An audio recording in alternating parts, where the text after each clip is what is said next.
Start. జై శ్రీమన్నారాయణ. ఓం నమో వెంకటేశాయ. శ్రీ స్వర్ణగిరి వెంకటేశ్వర స్వామివారి ఆలయం.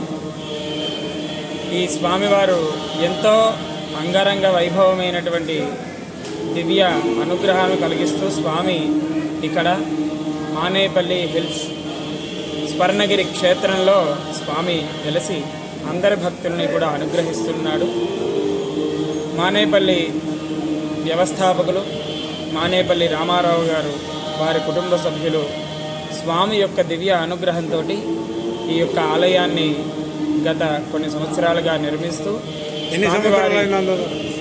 స్వామివారి యొక్క ఆలయం నిర్మించడం ఆరంభమై 8 సంవత్సరాలుగా అయ్యి పూర్వకాలం దేవస్థానం వెలిచి ఎన్ని సంవత్సరాలు? పూర్వకాలంలో ఈ యొక్క దేవస్థానం అనేటటువంటిది ఏమీ లేదు. ఎన్ని సంవత్సరాలు? రామారావు గారు, మానేపల్లి రామారావు గారు అనేటటువంటి వారికి స్వామివారి యొక్క కరుణతోటి ఆయనకి స్వప్నంలో కనబడి వాళ్ళ దంపతులు కోరిక మేర ఈ యొక్క ఆలయం అంతా కూడా స్వామి తన యొక్క శక్తియుక్తులన్నింటినీ ఉపయోగించుకొని కట్టించుకున్నాడు. ఎంతో అంగరంగ వైభవంగా స్వామి మందిరము, స్వామి యొక్క గర్భాలయము, ముఖమండపాది అనేక మండపాలు, స్వామివారికి ఎంతో వైభవమైనటువంటి ధ్వజస్తంభము, అన్ని రకాలైనటువంటి వసతులతో స్వామి ఇక్కడ స్వర్ణగిరి క్షేత్రం అంటే స్వామి ఇక్కడ 16 అడుగులుగా స్వామి కొలువై ఉంటాడు. అలాగే మొత్తము సువర్ణమూర్తిగా మనకి దర్శనమిస్తున్నాడు స్వర్ణగిరి వెంకటేశ్వర స్వామి. అటువంటి స్వర్ణగిరి క్షేత్రంలో స్వామి ఎన్నో మహిమలను ఇప్పటివరకు చూపించాడు. చాలామంది వరకు స్వామి ప్రతిష్ట అయ్యి ఈనాటికి మనకి 108 రోజులు దాటొస్తుంది. ఈ లోపలే ఈ క్షేత్రాన్ని ఒక 46 లక్షల పైచిలకు భక్తులు సందర్శనం చేసుకొని స్వామి యొక్క అనుగ్రహాన్ని పొందారు. ఎంతో వైభవమైనటువంటిది. ఇక్కడ ఎన్నెన్నో విశేషాలు, శిల్పకళలు, ఎన్నెన్నో కళాఖండాలుగా ఇక్కడ మనకి తీర్చిదిద్దారు ఆలయంలో, స్వామివారి ఆలయంలో. మనము ఇక్కడికి వచ్చి ప్రతి ఒక్కరి భక్తులు కూడా మీ యొక్క కోరికని స్వామివారికి విన్నవించుకున్న వారం రోజులకి ఖచ్చితమైనటువంటి శుభ ఫలితాలని పొందుతారు అనేటటువంటిది భక్తుల నమ్మకం. ఇక్కడ వచ్చినటువంటి ప్రతి భక్తుడు కూడా మళ్ళీ తిరిగి రావడం జరుగుతుంది. ఎందుకంటే వాళ్ళ కోరిక అతి త్వరలోనే నెరవేరి మళ్ళీ తిరిగి వచ్చిన వాళ్ళు ఎంతోమంది ఉన్నారు ఇక్కడ. మరి అటువంటి దివ్యక్షేత్రము స్వామి స్వయంగా ఆయనే తలుచుకొని కట్టించుకున్నటువంటి ఈ యొక్క దివ్య భవ్యమైనటువంటి ఆలయము స్వర్ణగిరి క్షేత్రము. ఇటువంటి క్షేత్రాన్ని రామారావు గారు, మానేపల్లి రామారావు గారు, వారి కుటుంబ సభ్యులు ఒక సంకల్ప దీక్ష పూనుకొని ఈ ఆలయాన్ని మొత్తం అంతా కూడా నిర్మించి 25 ఎకరాల్లో స్వామి యొక్క ఆలయం అంతా కూడా నిర్మించడం జరిగింది. అలాగే ఈ స్వామికి 16 అడుగుల మూర్తి, 16 సేవలు కలిగినటువంటి మూర్తి, 16 కళలు కలిగినటువంటి మూర్తిగా ఇక్కడ ప్రతిష్టాపన చేయడం జరిగింది. స్వామి ఇక్కడ 16 సేవలు జరుగుతాయి. ఉదయం సుప్రభాత సేవ మొదలుకొని ఏ టైం నుంచి ఏ టైం దాకా? ఉదయం సుప్రభాతము 5 గంటల నుంచి ఆరంభమై 5:30 గంటల వరకు కూడా కొనసాగుతుంది. అలాగే స్వామివారికి సహస్రనామార్చన ఉంటుంది నిత్యము కూడా.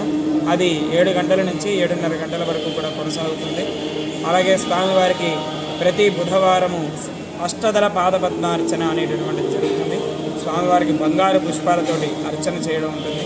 అలాగే ప్రతి గురువారము కూడా స్వామివారికి ఒక 480 కేజీల పులిహారతో తిరుప్పావడ సేవ అనేటటువంటిది చేయడం జరుగుతుంది. ఒక కుంభరాశిగా పోస్తూ ఒక వెండి బల్ల మీద స్వామికి నివేదన చేసి అది అందరికీ కూడా ప్రసాదంగా అందించడం జరుగుతుంది గురువారం నాడు. అలాగే శుక్రవారం నాడు స్వామివారి అమ్మవారికి ఇక్కడ కుంకుమార్చన జరగడం ఇవన్నీ కూడా జరుగుతాయి. అలాగే ఇక్కడ స్వర్ణగిరి క్షేత్ర దర్శనం మహాపాప వినాశనం. స్వర్ణగిరి క్షేత్రాన్ని దర్శించండి. మీరు అనుకున్నటువంటి సకల కోరికలు కూడా నెరవేర్చుకొని స్వామి యొక్క అనుగ్రహాన్ని పొందండి. జై శ్రీమన్నారాయణ. ఓం నమో వెంకటేశాయ. ఏ టైం నుంచి ఏ టైం దాకా ఉంటాయి? పొద్దున ఏ టైంకు? ఉదయము 5 గంటలకి స్వామివారి ఆలయం తెరవడం జరుగుతుంది. మళ్ళీ మధ్యాహ్నము 1:30 గంటలకు స్వామివారి ఆలయం మూసివేడి కవాట బంధన ఉంటుంది. మళ్ళీ తిరిగి 2:30 గంటలకి ఆరంభమయ్యి రాత్రి 9:30 గంటల వరకు కూడా స్వామివారి ఏకాంత సేవ పూర్తయ్యేంత వరకు కూడా ఆలయం ఉండి మూసివేయడం జరుగుతుంది. మళ్ళీ తిరిగి ఉదయాన్నే ఆ యొక్క ఆలయం తెరవడం. ప్రతిరోజు. మీ పేరు చెప్పండి. నా పేరు కన్నేపల్లి వెంకట ఫణికుమారాచార్యులు. ఆలయంలో వీళ్ళు ఎంతమంది అయ్యగారులు ఉంటారు? అందరు అయ్యగారులు ఎందరు ఉంటారు ఇక్కడ? పూర్తిగా అర్చక వ్యవస్థ మొత్తం అందరూ కూడా ఒక 32 మంది అర్చకులు, వేద పండితులు, అలాగే స్వామివారికి వంట చేసేటటువంటి వంటవాళ్ళు అందరూ కూడా స్వామివారికి ఒక 40 మంది వరకు కూడా ఉండి స్వామి నిత్య కైంకర్యం రోజు నిత్యము కూడా 32 మంది కూడా అర్చకులు ఉండి ఇక్కడ స్వామి కైంకర్యాలను కూడా జరిపిస్తూ ఉంటారు. జై శ్రీ. జై శ్రీ.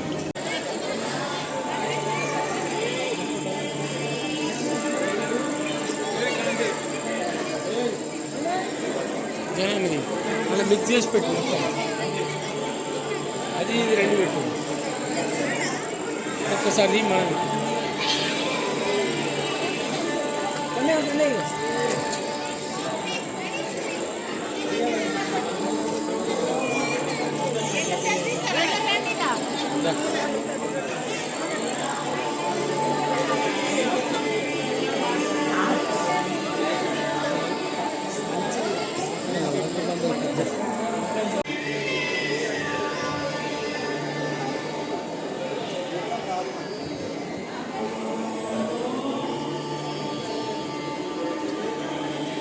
Photo photo